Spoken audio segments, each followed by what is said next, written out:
Harvey Mois divonis 6,5 tahun penjara dalam kasus korupsi tata niaga timah tahun 2015 hingga 2022 yang merugikan negara hingga 300 triliun rupiah. Selain pidana penjara, Harvey harus membayar denda 1 miliar rupiah serta uang pengganti 210 miliar rupiah. Jika tidak dibayar, hukuman penjara akan ditambah 2 tahun.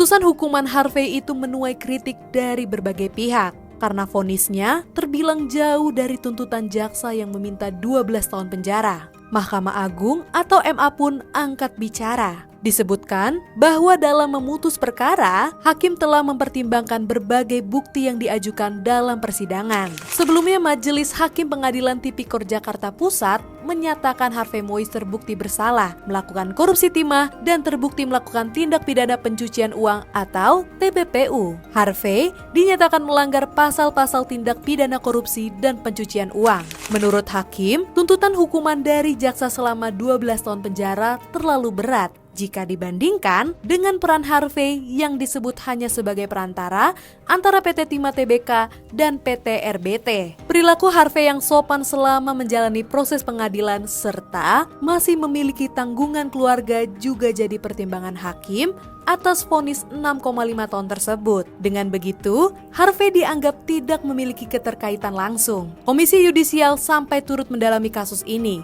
Juru bicara KY, Mukti Fajar Nur Dewata mengatakan bahwa KY akan menganalisis potensi pelanggaran etik dari majelis hakim. Pertanyaannya, berapa lama hukuman pidana ideal yang seharusnya dijatuhkan kepada Harvey? Pakar hukum sekaligus mantan Menko Polhukam, Mahfud MD, menyoroti hukuman yang dijatuhkan kepada Harvey yang hanya 6,5 tahun penjara. Mahfud kemudian mempertanyakan keadilan dalam vonis yang dijatuhkan Harvey, mengingat kerugian negara hingga 300 triliun rupiah. Mahfud juga mempertanyakan nominal uang ganti rugi yang harus dikembalikan ke negara karena menurutnya 211 miliar rupiah sangat kecil karena hanya 0,007% dari 300 triliun rupiah. Perkara korupsi memang ngeri-ngeri sedap dalam urusan vonis. Pertanyaannya, apakah hukuman para koruptor sudah memenuhi rasa keadilan?